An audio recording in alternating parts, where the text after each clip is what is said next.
Bibliophiles of the internet, my name's Adriana, and I just recently completed my project of reading nothing but Own Voices Latinx books for 2 months, and there's also been some things happening in our community, and for some reason the two things are connected in my mind. So I wanted to take some time to reflect on my reading choices. Let me just start by saying that I have spent 2 months committing myself to this project for Hispanic Heritage Month, and I still was not able to read all of my possible choices. I still have enough books to make another TBR for another 2 months. And in the wake of that, it's really important for me to have an explicit discussion about why I make the reading choices I make. I had wanted to do a kind of recap or reflection to drive home a point, but it's been especially weighing on my mind since recently we've had yet another controversy wherein the BookTube community is not able to own up to its own racially charged implications. I think Sajid probably said it best in his recent video when he said that these very real issues are simply a byproduct of implicit biases towards non-white creators, which definitely influence the way we navigate the world and make choices about what we consume and what we don't. It's implicit, it's subconscious. These biases don't just disappear because we've made small amounts of progress in certain areas. As a queer, non-cis Latinx booktuber, I definitely see those biases in play, and I can say with certainty that there is a kind of glass ceiling that marginalized creators definitely bump up against. It's not really up for debate. The proof is in the numbers. What kind of videos are being promoted and viewed the most, what kinds of people are making those videos, but even more importantly to me, you can see it in what kinds of books are being discussed in those videos. And before I continue, I just really want to emphasize that what I'm saying is a look inwards rather than an attempt to pass judgment on anyone else. That doesn't interest me in the slightest. Read what you read, do what you do. That is how you're shaping your universe and your community and your content. That is your choice to make. I want to talk about why I make the choices I make. Again, as a queer Latinx creator, what I've always wanted is to have someone acknowledge my voice. And frankly, that's something that happens less often for creators of color or creators who are marginalized in any way. So if I can acknowledge and celebrate another marginalized creator's voice, that brings me a deep sense of connection and fulfillment. I'm very purposeful about what I read and who I read, and especially when there's a month dedicated to certain groups, I find that to be a good jumping off point. For me, that's a signal that I should center certain voices. That's why you see me reading Asian authors in May, Black authors in February, queer authors in June, Latinx authors in September and October, and going into November, that's why I will be reading Native and Indigenous authors. That's my thing. That's my choice. I find value in that. I find value in celebrating good books that often get passed over in favor of like the new Sarah J. Maas or whatever it may be. And again, that's everyone's choice to make. To me, reading all these incredible voices is one small way that I can acknowledge and validate people's existence. That's essentially what we're saying with our dollars when we buy a book or pick up a book. We're saying, I think this person has a good story, and that story should be told. What frustrates or bothers me most is that many people default to viewing the act of diversifying as a sacrifice or as a kind of loss or a form of extra work they have to take upon themselves. So there's a negative stigma surrounding the very idea of diversifying that frankly should not exist.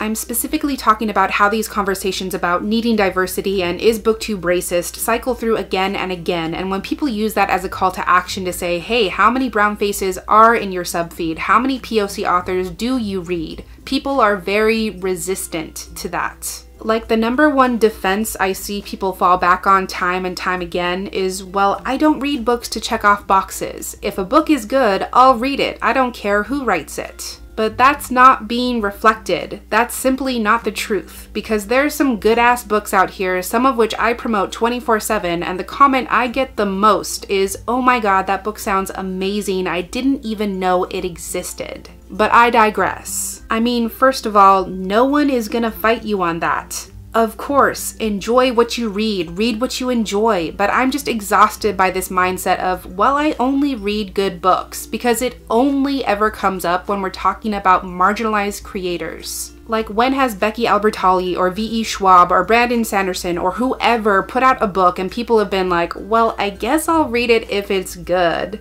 And please don't at me like, well, those are very popular authors, because they're only popular because people give them the time of day and buy their products. But regardless, even if it's a debut author without a built-in following, I rarely see people hesitate to buy or hype up books by non-marginalized authors. But when it comes to marginalized creators, people like to hem and haw and act like the choice to support this creator hinges on the quality of their content. But the thing is, it's a standard that only marginalized creators seem to need to meet before they're even given a chance. Why is there a conception that books by marginalized authors or content made by marginalized creators is inferior in the first place? Because when you say that you only engage with things that are good, there's an implication that you're reinforcing that the creators in question are more likely to not be good. And we have to ask ourselves where the justification for that fabricated hesitation comes from, because I don't see it. When all is said and done, I'm not concerned with the reading choices other people make. My first and only concern is what I'm reading myself, because that informs my content, and that is the only thing I can control or change. And if you don't want to read diversely or follow non-white, straight, cis, able-bodied, neurotypical folks, that is your choice, and there's nothing like inherently evil about that choice, even if I don't necessarily agree with it. But don't do it by hiding behind this facade of this being a question of quality content, because that creates a stigma that does more harm than anything else. I am not here for people continuing to stigmatize marginalized creators from the onset, because I can tell you firsthand that there is no risk. Nothing is at stake. There is nothing to lose. Circling way back to my project to read only Latinx authors for 2 months and why I read what I read, I make those choices on purpose to show you all that the idea that you have to sacrifice anything to read diversely is nothing but a myth that our community is very precious about. And I'm not just saying that because it fits the context of this never-ending conversation, but because it's been something that I've been explicitly purposeful about since the conception of Perpetual Pages. What I most often see is this push and pull where people think they have to make a choice between reading that thing they love and reading a diverse book.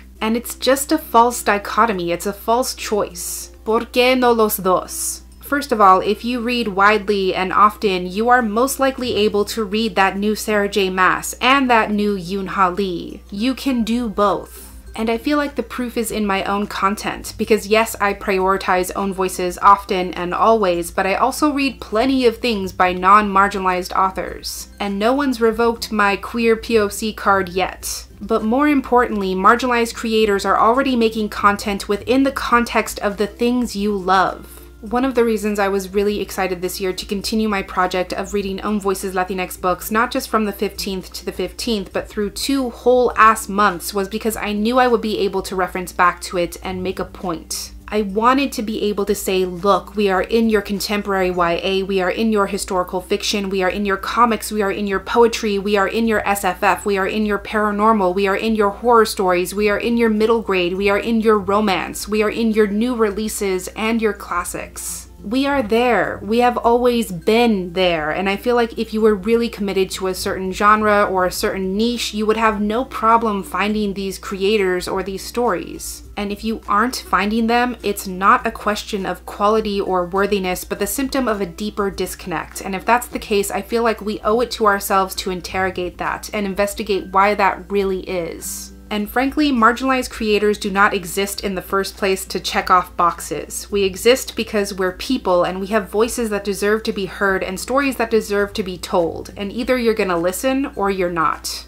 It just makes me feel so exhausted when people make it out to be an either-or choice. If you're reading romance books in February, romances with Black characters exist. If you're reading creepy books in October, Latinx authors have written some of the darkest, twistiest, most fucked up shit there is. If you're making a TBR for yet another readathon, why not throw in a queer comic or a queer anthology or a queer fairy tale or a queer anything, because chances are those narratives already exist within the realm of what you already love and are excited about. And time again, what I see is people failing to recognize that they can do both, or both at once, most likely because they just don't know those books exist, or because they assume that reading them is not a sure thing, which to me is not a great precedent to set. That's why I do what I do. That's why I read what I read, to directly combat that precedent and that mindset. That's why I love those comments where people are excited about books they've never heard of, where they're telling me that a title they've only heard whispers about has just shot to the top of their TBR. That's great. Because when I do my work and strip back a story to discuss what it's really about and what's really happening within those pages, people realize that good content can come from anyone at any time, at any place. All I can definitively say is that I find out about new and exciting stories by listening to different voices, whether they're authors or reviewers themselves. And that's my choice. And that choice doesn't make me any better or more worthy than anyone else. It just puts a fine point on what I'm all about. So all of this was simply to say that I'm going to continue doing what I do, whether or not it brings me any measurable success, because it means something to me and I love doing it. And in the process, I'm being very deliberate to prove that no creator has to preemptively earn my respect, because good stories come from a wide variety of brilliant writers. That is not a question around these parts, and hopefully that's something that you take away from my content. As always, I welcome any thoughts you may have on this subject, as long as they are not disrespectful or inappropriate, because I reserve the right to curate my comment section as a safe and inclusive space. But barring that, I would love to know your thoughts. But that's everything I had for this discussion/reflection today. Thank you so much for watching this video. I really hope that you enjoyed it, and I'll catch you on the flip side of the page. Bye!